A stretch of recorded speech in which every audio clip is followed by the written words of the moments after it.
សួស្តីដល់អ្នកថ្ងៃនេះយើងធ្វើមុខម្ហូបសាច់ជ្រូក3ជាន់ឆាជូរអែមបែបខ្មែរសារថ្ងៃនេះខ្ញុំមានមុខម្ហូបបែបខ្មែរដែរហើយគ្រឿងផ្សំអត់មានអីទេដោយសារតែម្ហូបសាច់ជ្រូក3ជាន់ឆាជូរអែមហ្នឹងគឺអត់មានតែការប្រើបន្លែទេអញ្ចឹងយើងប្រើតែសាច់ហើយលឹកខ្ទឹមដាក់ចុងក្រោយហើយនឹងខ្ទឹមសហើយស្ករប៊ីចេងពីចុងដែលយើងមាននៅក្នុងផ្ទះបាយយើងហើយស្រាប់ហើយហើយខ្ញុំបើកភ្លើងឲ្យវាក្តៅបន្តិចហើយវារៀងក្តៅវាស្ងួតដោយសារផ្ទះនេះនឹងចិត្តទឹកចឹងស្ងួតហើយដល់វាស្ងួតយើងដាក់ខ្លាញ់យើងដាក់ខ្លាញ់ហើយខ្លាញ់ក្តៅបន្តិច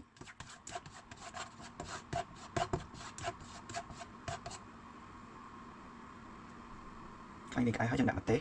យើងដាក់ខ្ទឹមសច្រឡំម្ទេសដោយសារតែម្ទេសនេះខ្ញុំដាក់តែពាក់កណ្ដាលទេហើយខ្ញុំដាក់លាយចូលគ្នាចឹងតែខ្ញុំដាក់ទៅទាំងអស់គ្នាចឹងហ្មងដោយសារតែខ្ញុំអត់សូវចេះហៅដែរប៉ុន្តែខ្ញុំដាក់យកពណ៌ទៅទាំងខ្ទឹមហើយចឹងមកហើយវិធីធ្វើនេះអាស្រ័យលើអ្នកនរគ្នាផ្ទាល់ទេតែបើរបៀបរបស់ខ្ញុំនេះខ្ញុំធ្វើតាមប៉ារបស់ខ្ញុំទៅទៀតមកយើងដាក់ស្ករសបើអ្នកនរគ្នាមានស្ករត្នោតអាចដាក់ស្ករត្នោតបានដោយសារតែស្ករត្នោតយើងដាក់ទៅវាបានពណ៌លើសាច់កុំឲ្យវារៀងសអញ្ចឹងតែបើខ្ញុំអត់មានស្ករត្នោតខ្ញុំមានតែស្ករសអញ្ចឹងខ្ញុំដាក់ស្ករសយើងទៅឡោតវាតិចមកទៅទៀតយើងដាក់ទឹកត្រី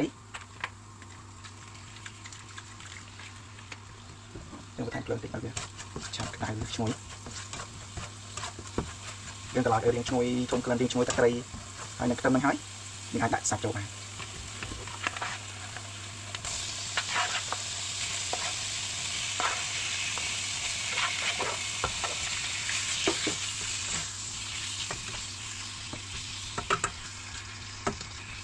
ហើយយើងរៀងបន្ថែមភ្លើងតិចទៅបន្តទៀតយើងមានទឹកស្អៀវយើងដាក់ទឹកស្អៀវមកស្លាបព្រាទៅហើយយើងដាក់ទឹកប្រេងខ្យង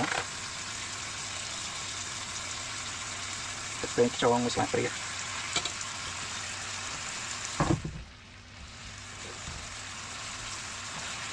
ហើយអ្នកនរគ្នាមានម្សៅរ៉ូឌីអាចថែមម្សៅរ៉ូឌីថែមទៀតទៅខ្ញុំដាក់ទៅរ៉ូឌីពាក់កណ្ដាលស្លាបព្រាបាយ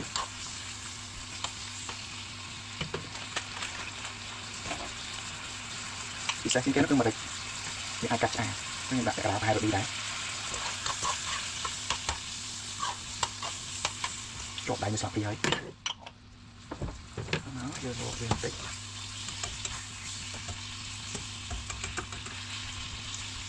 ហើយយើងថែមទឹកវាបន្តិចដើម្បីបង្កើនសាច់ឆ្អិន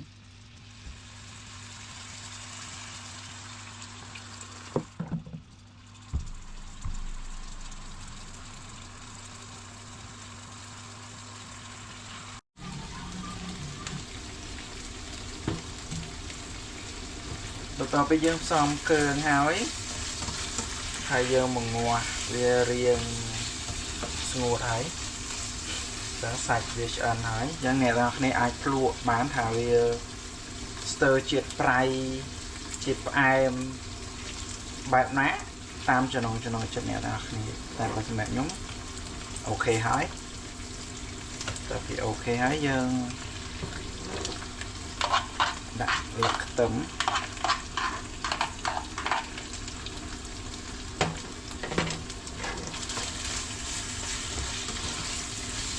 ចឹងមុខម្ហូបរបស់យើងប្រៃផ្អែមឆាប្រៃផ្អែមបាននឹងចប់ហើយដោយសារតែវីដេអូមុនខ្ញុំប្រាប់ថាគឺជាឆាជូរអែមតែអរិយឆាជូរអែមរបស់យើងអត់ត្រូវទេអញ្ចឹងនេះគឺជាមុខម្ហូបប្រៃផ្អែមអូខេអញ្ចឹងវីដេអូខ្ញុំមានតែប៉ុណ្្នឹងទេហើយយើងដួសដាក់ចានទៅហើយចប់បាយបាយ